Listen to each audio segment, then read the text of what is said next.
Welcome to Policy on Demand. I'm Sindhu Blume. And I'm Andrew Pryor. It's the week of October 28th, and this is your Monday briefing. We're going to talk about recent IRS guidance on the Advanced Manufacturing Production Credit in a minute. But first, Andrew, could you fill us in on what you're hearing about the election?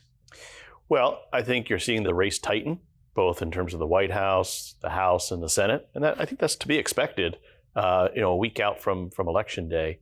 I think that there is concern among Democrats who are seeing what they perceive to be a momentum shift to the Trump campaign.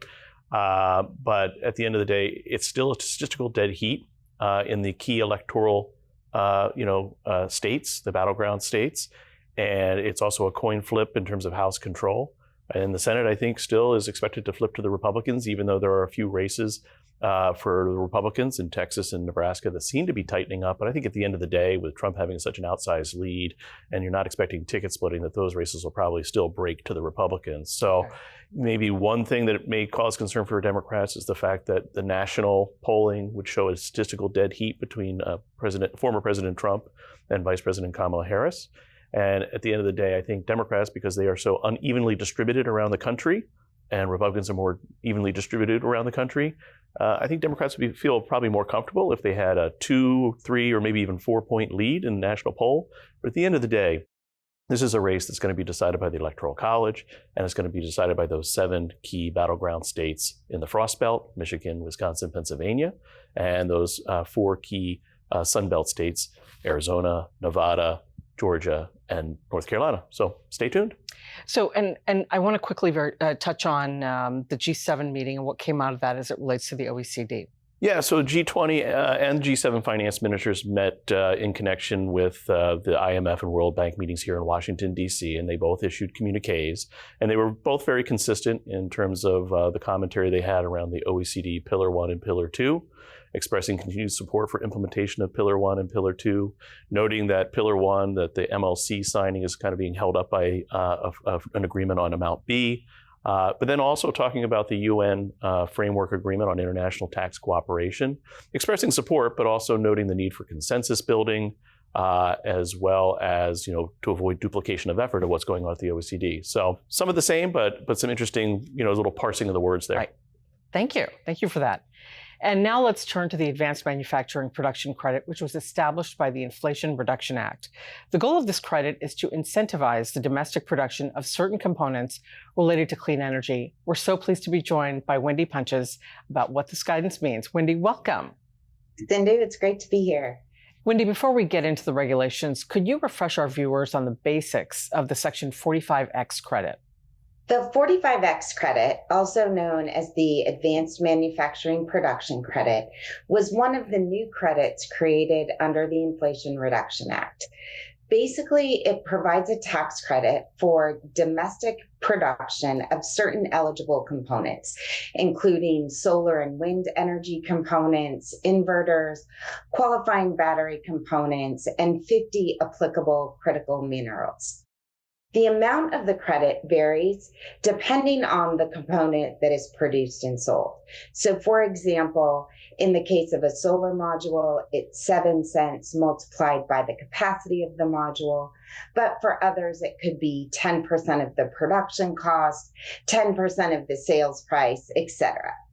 So Wendy, I know these regulations just came out, but could you discuss maybe the significance of the regulations, any preliminary key takeaways or surprises? Yeah, so 45X is one of the credits that's eligible for both elective pay and transferability. Since the enactment, there has been tremendous interest in this credit. And once the proposed regulations dropped last year, we saw a significant amount of investment and deal activity in the 45X space. The expectation is that these final rules will give taxpayers even additional clarity and certainty and continue to drive more investment in domestic manufacturing. With regards to surprises, I would say that in general, the final regulations are largely in line with the proposed regulations. However, there definitely are a few key takeaways. One of the most significant is that the final regulations allow direct and indirect material costs to be included as part of the production costs that can be multiplied by that 10%. So, as you may recall, excluding the material costs in the proposed regulations really sparked a great deal of controversy. It was seen by many as undermining the credit's purpose and not reflecting the true cost of production. However, on the flip side, Treasury really was making clear that they were concerned about duplicative claims, that if you include direct material costs, that it's a potential that two taxpayers could get the credit for the exact same activity. So the balance that they struck was that they're going to allow taxpayers to include material costs in their computations, but they've created significant limits that added actually quite a great deal of complexity. So just briefly, because I think it's really important for viewers to know. So although they can include those direct material costs in their computations, they have to exclude the cost related to purchasing materials that are already eligible components, like if they buy electrode active materials, or if they buy a critical mineral that already meets the eligibility requirements. Also, extraction costs can only be included if they are incurred by the taxpayer as well as extracted in the United States. And finally, if taxpayers are going to include these direct material and indirect material costs in their computations, they're subject to very robust substantiation requirements that have to actually be complied as part of the annual filing. So very significant requirements. And again, Treasury's just trying to strike the right balance between being taxpayer favorable and letting them include these costs, but also being very concerned about the potential for fraud and duplicative claims. All right. And as Andrew mentioned, the guidance did just come out. It's close to 200 pages. So I know people are still processing them, but the final regulations incorporate modifications made in response to public comments to the proposed regulations. Do the modifications provide clarity for companies? And are there any unresolved issues? In a lot of instances, they do. So the final regulations clarify definitions. They made it clear that production includes secondary production or the use of recycled materials. They provide rules to address contract manufacturing scenarios, really clarify what a sale is, including sales to related and unrelated parties. And they simplify the interactions between 45X and 48C. So they do resolve a lot of issues. With that said, there are a potential for a lot of uncertainty to still be out in the 45X realm. One thing is that Treasury stayed with a definition of produced by the taxpayer that involves substantial transformation.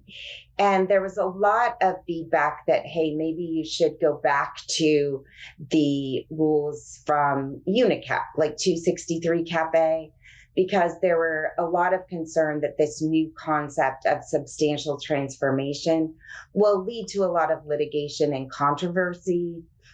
They also tried to clarify what is a specified end use, which may not be as clear as they intended. And it was interesting. They actually have 6 pages of why the definition of custom built may be complicated and may lead to some complexities and confusion. But in the end, even though Treasury said and agreed, hey, this is complex, they declined to adopt any suggestive changes. So we're just kind of, I think the verdict's out, what's going to happen. But although, like I said, a lot of great stuff in these final regulations, but I think there's still some things that might cause some taxpayers some heartburn. So Wendy, with that in mind, what steps should or could companies consider taking as they look to implement the regulations? Yeah, definitely taxpayers should be looking really closely at the final regulations and any new eligible component requirements. Also, especially like with the production costs, they can start adjusting their credit computations, making some of the other tweaks, and then also just start gathering that documentation, especially in the direct material and indirect material world. There are substantial requirements that they're going to have to comply with. Wendy, thank you so much. We really appreciate you shedding some light on this guidance. Oh, my pleasure. For a trade and foreign policy perspective on the U.S. election, you'll want to check out our recent conversation with Craig Stronberg. In this email, look for the links to that episode and our latest Week in Review with Mark Prater, as well as a link to register for an upcoming tax readiness webcast. We are now 8 days out from this year's presidential election, and you know what that means, another episode of Election Watch, so be on the lookout for that. Also look for a conversation with Roz Brooks and Dr. Alexis Crow, PwC's chief economist, on geopolitical issues and the election. That is a special extended Policy on Demand episode, and you won't want to miss that. Thank you so much for joining us, and we hope you have a great week. Take care.